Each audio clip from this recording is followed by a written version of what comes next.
আরে কতদিন বাজে সরে যা। ছোট ঘর দিচ্ছে এইটা ওই ঘরে গেছে সোজা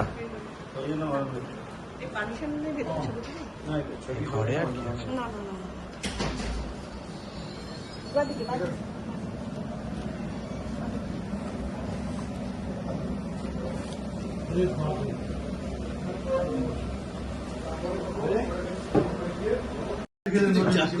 না না বড় লোক না, আমার সঙ্গে অন্য একটা কানেকশন আছে। জানি, আমি জানি। হ্যাঁ হ্যাঁ, আমার ওই ফিস লিস্টে কানেকশন। যে এক ভদ্রমহিলা এসেছেন, নাম্বারটা পাঠালাম, ওনাকে একটু নিয়ে আসুন, খুব জরুরি কিছু কাগজ আছে ওনার কাছে। তার আগে যেটা আছে, এখনো অবধি ভারতবর্ষের যে রাজনৈতিক দলগুলোর যে চিন্তাধারা বা মানচিত্র বা সিইও সবকটাতেই কিন্তু ওই এআইটিসি লেখা আছে, অল ইন্ডিয়া তৃণমূল কংগ্রেস। আপনি কোনটায় থাকবেন? তার মধ্যে আবার দুটো ভাগ হয়েছে। আমি মমতা বন্দ্যোপাধ্যায়ের তাকে সম্মান জানিয়ে, তাকে ধন্যবাদ জানিয়ে, এবং দীর্ঘদিন তিনি আমাদের পাশে থেকেছেন, আমরাও চেষ্টা করেছি কম বেশি করার। আজ এই মুহূর্ত থেকে মমতা বন্দ্যোপাধ্যায় তৃণমূল কংগ্রেসের national committee, chief whip, working committee, party general secretary থেকে শুরু করে সমস্ত রকম পদ থেকে আমি ইস্তফা দিলাম। আমাকে আজ থেকে, আমি তৃণমূলে ছিলাম, তৃণমূলেই রইলাম, শুধু আমি এই ঘর থেকে ওই ঘরে গেলাম। ওই ঘরে হয়তো আরেকবার ও লাভলি, একদম লাভলি লাভলি লাভলি লাভলি। ও লাভলি লাভলি। রাজনীতি একটা জিনিস, ব্যক্তিগত জীবন আরেকটা জিনিস। আমার পরিবারকে ডাকা হয়েছে, ডাকতে পারে, ভারতবর্ষের জনতা এজেন্সি তাদের ক্ষমতা রয়েছে, যাবে এবং আমরা সর্বতভাবে সহযোগিতা করব।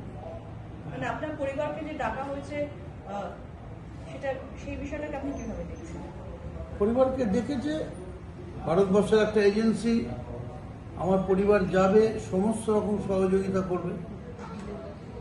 তার সঙ্গে আজকের এই যোগ দেওয়াটা নয়, আজকের এই যোগ দেওয়াটা মানে 1.1 হলো, স্পিডটা যদি বাড়ে।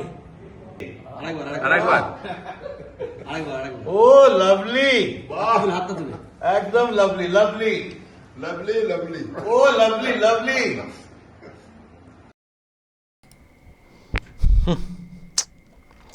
কি যে হচ্ছে। তবে যেটা মানে অন্য একটা দিক দিয়ে একটা বিষয় ভালো হচ্ছে, সেটা হচ্ছে যে কালীঘাট টিএমসি, মমতা ব্যানার্জির যে টিএমসি, সেটা আলগা হয়ে যাচ্ছে। মদন মিত্র উনিও চলে এলেন, মমতা ব্যানার্জির খুবই কাছের একজন মানুষ, নেতা, তো তিনিও সরে চলে এসছেন মমতা ব্যানার্জির টিএমসি থেকে।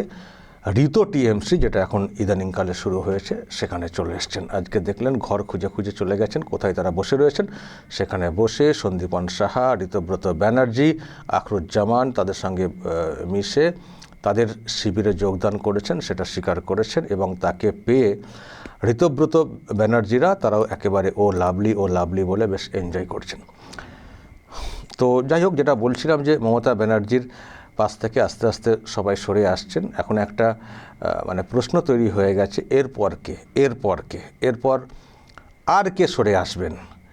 এখন সরে আসার মধ্যে পরিচিত মুখ আর কে আছেন? কুণাল ঘোষ আছেন, কল্যাণ ব্যানার্জি আছেন, মহুয়া মৈত্র আছেন, দোলা সেন আছেন, ডেরেক আছেন, আর বয়স্ক শোভনদেব।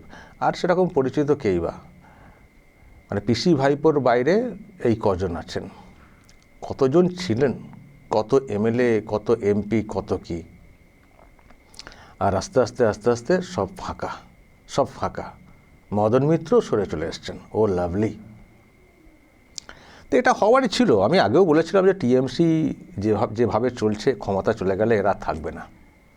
মমতা ব্যানার্জি, অভিষেক ব্যানার্জি যেভাবে চলছেন, ক্ষমতা চলে গেলে এই দলটা থাকবে না, চূর্ণ বিচূর্ণ হয়ে যাবে। কারণ যারা দল করছেন এবং যেভাবে দলটা হচ্ছে, এরা একমাত্র ক্ষমতার সঙ্গেই থাকতে পারেন।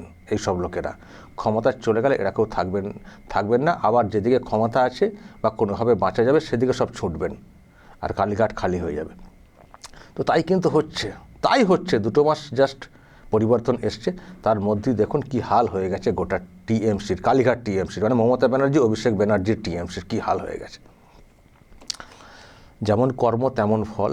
একজন এতদিনের পলিটিশিয়ান মমতা ব্যানার্জি, তিনি জীবনে শিখতে পারেননি যে দল কিভাবে করতে হয়, বা ভাইপোকে এতটাই প্রাধান্য দিয়েছেন, ভাইপোকে ক্ষমতায় বসানোর জন্য এতটাই মানে হয়ে গেছিলেন, বুঁদ হয়ে গেছিলেন, যে ওনার সেই হুঁশটাই ছিল না দলটা কিভাবে চলছে বা এইভাবে চলা যায় কি না। আর একটা কথা বলতে পারেন যে ওনার সেই ভিশনটাই নেই এইসব বাজবিচার বা চলার। অনেকগুলো কারণ আপনারা দর্শক ব্যাখ্যা করবেন, কিন্তু সবাই এখন অভিষেকের দিকে আঙুলটা তুলছেন। আমরাও মনে করি অভিষেক একটা বড় দায়ী দলের এইরকম অবস্থার পেছনে, যেভাবে দলটা করছিলেন এবং যেভাবে লুটপাটকে উনি মান্যতা দিয়েছিলেন। কার্যত লুটপাটের অভিযোগ এলে উনি সেগুলোকে এড়িয়ে যেতেন, তাদের বা লুটপাটের অভিযোগ হলে সেখানে সাফাই দিতেন, আবার ওনার নিজের নামটাও অনেক সময় জড়িয়েছে। তো উনি একটা বড় দায়ী তো বটেই, কিন্তু যারা এইসব করছেন তারা কি খুব ভালো নাকি? তারা কি খুব ভালো? এই যে মদন মিত্র, হঠাৎ করে উনি কেন শিবির বদল করলেন, কখন করলেন? অনেকে তো অনেক আগেই বদল করেছেন। উনি বদলটা কখন করছেন? যখন ওনার গোটা পরিবারকে সেন্ট্রাল এজেন্সি ডেকেছে, ছেলেকে, বউকে, শুনেছেন না? তো তারও একটা ব্যাখ্যা উনি দিচ্ছেন যে ওর সঙ্গে আমাদের কোনো সাথ নেই, এজেন্সি রাখতেই পারে, আমরা পুরো কোঅপারেট করব। সাথ নেই, শিবির চেঞ্জ করছেন, সারাক্ষণ দিদি করতেন। আর এটাও বলেছেন আজকে মদন মিত্র যে ইডির থেকেও এবি খারাপ, ইডির থেকেও এবি ভয়ঙ্কর। এবি মানে অভিষেক ব্যানার্জি ভয়ঙ্কর, মানে অভিষেকের ওপরে দোষটা এখন সবাই দিচ্ছেন। আবারও বলছি, অভিষেককে আমরাও ভালো মনে করি না, কিন্তু একটা সহজ রাস্তা দেখছি অনেকের হয়ে গেছে, অভিষেককে দোষ দাও, কেটে পড়ো। কিন্তু এতদিন কি বুঝতেন না অভিষেক কী জিনিস? তাহলে কেন ছিলেন কেন? এখন যেই ক্ষমতায় নেই সব রকমের বেরিয়ে পড়ছে, আর ক্ষমতায় এলে তো সেই অভিষেকের গুণগান সারাক্ষণ করতেন। ক্ষমতায় আরও বেশি করে থাকার জন্য, আসার জন্য চেষ্টা করতেন, মন্ত্রী হওয়ার জন্য চেষ্টা করতেন। তো এখন ক্ষমতা চলে গেছে, সেই জন্য এইসব করছেন। ফলে আমার ধারণা বাংলার মানুষ ওনাদেরকেও বুঝছেন যে মদন মিত্র দল পরিবর্তন করেছেন, কালীঘাটের ওখান থেকে সরে এসছেন। মানে দেখুন, এখানে আমরাও খানিকটা কনফিউজ হয়ে যাই যে কোনটা এনজয় করবো আর কতটা এনজয় করবো বা কতটা এনজয় করতে পারবো। কালীঘাট থেকে সরে আসছেন, একটা অবশ্যই ভালো লাগার জায়গা যে খান হয়ে যাচ্ছে মমতা ব্যানার্জির দলটা, এটা একটা এনজয়ের। কিন্তু আরেকটা আমাদের কাছে ভাববার যে সরে তো আসছেন, তো যেখানে ঢুকছেন সেখানে কী জন্য ঢুকছেন? সেখানে ঢুকলে কি উনি ওনার যে দুর্নীতি সেখান থেকে ছাড় পেয়ে যাবেন? সেটা আমরা কি করে মানব? এটাও ব্যাপার আছে। কিন্তু অবশ্যই প্রথম বড় শত্রু ঘায়েল হওয়াটা, এটা আমাদের কাছে একটা বড় আনন্দের, যে মমতা ব্যানার্জির দলটা শেষ হয়ে যাচ্ছে, অভিষেক ব্যানার্জি ওনারা ক্ষমতায় এলে কি হতো আমাদের রাজ্যের হালটা, তো সেখানটা আলগা হচ্ছে। এটা আমাদের প্রথম শত্রু, যদি আমরাও মনে করি সামাজিক শত্রু মমতা ব্যানার্জি এবং তার ভাইপো, সেটা দুর্বল হচ্ছে, সেটা এনজয়ের। কিন্তু যারা এদিকে সরে আসছেন তাদেরকেও কি আমরা আবার নতুন করে পলিটিক্সে আবার প্রভাব খাটিয়ে থাকার যে বিষয়টা, সেটা কি আমরা দেখতে চাইবো? মোটেই চাইবো না। এই যে মদন মিত্র, যাকে সেন্ট্রাল এজেন্সি ডেকেছে, এই মদন মিত্র একটা সময় কি বলেছিলেন দর্শক? এই চাকরিতে দুর্নীতির ব্যাপারটা যে বলা হচ্ছে, এই মদন মিত্র একটা সময় কি বলেছিলেন নিশ্চয়ই মনে আছে। চাকরি দেওয়ার ক্ষেত্রে উনি অকপটে কীভাবে স্বীকার করেছিলেন দেখুন। তৃণমূল কংগ্রেসের মধ্যেও যারা যোগ্য প্রার্থী থাকবে তাদের চাকরি আবার দেব, খুব তাড়াতাড়ি দেব, এই মঞ্চে দাঁড়িয়ে বলে যাচ্ছি, এবং দিয়ে যদি থাকি বেশ করেছি, দিয়েছি। নিজেই স্বীকার করেছেন অকপটে, প্রকাশ্যে। তো এরকম চাকরি দেওয়া, কিসের চাকরি, কোথায়, ওনার পরিবারের, মানে কোত্থেকে পাবেন উনি ওই চাকরি দেবেন? তাহলে নিশ্চয়ই চাকরি চুরি করে দেবেন, তার মানে চাকরি চোর, এবং এজেন্সিও সেই মতো করে তদন্ত করছে। তো তারা কোথাও গেলে সেখানে গিয়ে আহ্লাদিত হবেন, আর সেটা নিয়ে আমরাও খুব বিরাট কিছু আহ্লাদিত হব, সেটা তো হতে পারি না। তো আমরা তো কি চেয়েছি? আমরা চেয়েছি মমতা ব্যানার্জি, অভিষেক ব্যানার্জির দল একেবারে নিপাত যাবে, শেষ হয়ে যাবে, ঝাঁপ বন্ধ হয়ে যাবে, এটা চেয়েছি। আর দ্বিতীয়ত, যারা এইসব করেছেন শেল্টারে চুরি দুর্নীতি, তাদেরও বিচার হবে, সেটাও চেয়েছি। তো এখন ওদিকটা হচ্ছে, ওটা একটা আনন্দের, কিন্তু এদিকটাও বাকি আছে। ওনারা ছোটাছুটি করছেন, পিঠ বাঁচানোর চেষ্টা করছেন, ভেবেছেন যে ঋতব্রতর শিবিরে চলে গেলে আমাদের তদন্ত সব বন্ধ হয়ে যাবে, অমুক তমক। এতটা সহজ না, এতটা সহজ না।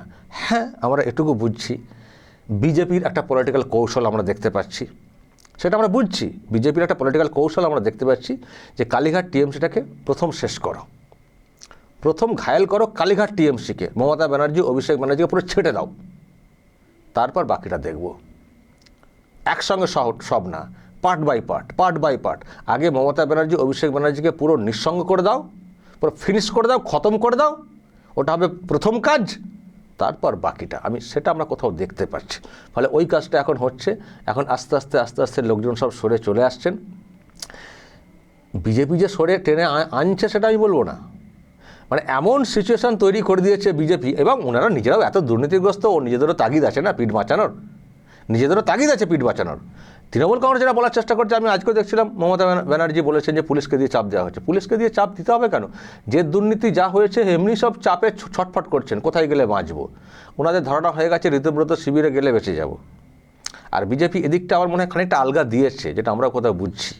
ঋতব্রত শিবিরটাকে খানিকটা আলগা দিয়েছে। লক্ষ্য হচ্ছেই যে আগে কালীঘাটকে শেষ করো, কিন্তু ভিতরের খবর কালীঘাট শেষ হবে, তারপর এদের দিকটা আবার ধরা হবে। কারণ এরা যারা দল করছেন, এরাও তো দল করার লোক না, যারা আছেন এদিকে দল করার লোক। আরে তৃণমূল কংগ্রেস শেষ পর্যন্ত করেছেন, আজকে তারা অনেক বড় বড় কথা বলছেন, তারা ভালো লোক। ফলে পার্ট বাই পার্ট হচ্ছে, এই হচ্ছে ব্যাপার। আমাদেরকেও বুঝে নিতে হবে যে কি হচ্ছে, পলিটিক্সটাও একটু বুঝতে হবে। সব পলিটিক্স কিন্তু ওই ভোটের মাধ্যমে হয় না, ভোটের বাইরেও অনেক পলিটিক্স হয়, অনেক কৌশল হয়, সেই কৌশলটাও বুঝতে হবে। এমন একটা চাপ তৈরি হয়েছে, বা যদি বলেন বিজেপির খেলা এমন, তাতে ছটফট করছে তৃণমূল কংগ্রেস, বলতে পারেন, যে যার মতো করে ভেবে নিতে পারেন। কিন্তু এটুকু পরিষ্কার দুটো, একটা হচ্ছে কালীঘাট টিএমসি ধীরে ধীরে পুরো ফিনিশ, বিশ্বস্ত ঘনিষ্ঠ সব লোকই সরে চলে আসছেন, তাদের পিঠ বাঁচানোর তাগিদ বা যাই বলি না কেন সরে চলে আসছেন।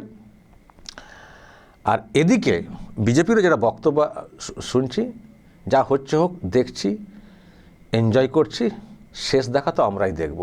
কেউ কিন্তু বাঁচবেন না। যারা দুর্নীতি করেছেন, চাকরি চুরি করেছেন, বিভিন্ন কাজকর্ম করেছেন, কাউকে কিন্তু রেওয়াজ দেওয়া হবে না। এবার দেখা যাক ওনারা ছটফট করে এদিক সেদিক, এই শিবির সেই শিবির করে কতটা বাঁচেন, আর দিদিমণির হালটা কত দ্রুত একেবারে বেহাল হয়ে যায়। এমনিতে বেহাল হয়ে গেছে, আরও কত দ্রুত একেবারে ফিনিশ। তবে 21শে জুলাই যে প্রোগ্রামটা হতে চলেছে, ওখানে আমাদের নজর থাকবে, কত লোক হচ্ছে ওখানে। যদিও হয়তো বলবেন যে হাইকোর্ট তো লোক বেঁধে দিয়েছেন। আরে হাইকোর্ট যে লোকটা বেঁধে দিয়েছেন, 2500 বলেছেন তো হাইকোর্টের বিচারপতি, 2500 লোক কী করে দেখান না দেখব। আর বলেছিল তো রাজ্য সরকার তো বলেছিল ব্রিগেডে করতে, আপনাদের অনেক লোক কেন সেখানে করতে যাননি কেন? ফলে বুঝে গেছি আপনাদের হাল কেমন, অবস্থা খারাপ। যে চোরছাচরগুলোকে নিয়ে দল করছিলেন তারাও কেটে পড়ছেন। চোরছাচরকে নিয়ে দল করছিলেন তো, ভালো লোক নিয়ে তো দলটা করেননি আপনারা। চোরছাচর তো, চোরছাচরা কখনোই ক্ষমতার বিরুদ্ধে থাকবে না, তারা থাকবে ক্ষমতার দিকে, বা যেদিকে গেলে বাঁচতে পারবো সেদিকে। তাই দেখতে পাচ্ছি। দর্শক বলবেন চোরছাচর বলছি জোর গলায় এই জন্য, কারণ তদন্ত চলছে। মদন মিত্রর আগে ক্লিন চিট নিয়ে আসুন, তারপর আমি পরিষ্কার বলবো যে না ভুল বলেছিলাম। আগে ক্লিন চিট নিয়ে আসুন। কেউ বলতে পারেন যে চোর আপনারা কী করে জানলেন? আরে পরিষ্কার বলতে শুনতে পাচ্ছি, তদন্ত হচ্ছে, সেজন্যই তো বলছি কথাটা। দর্শক যা বলার বলবেন, এবং নজর রাখবেন আরামবাগ টিভিতে।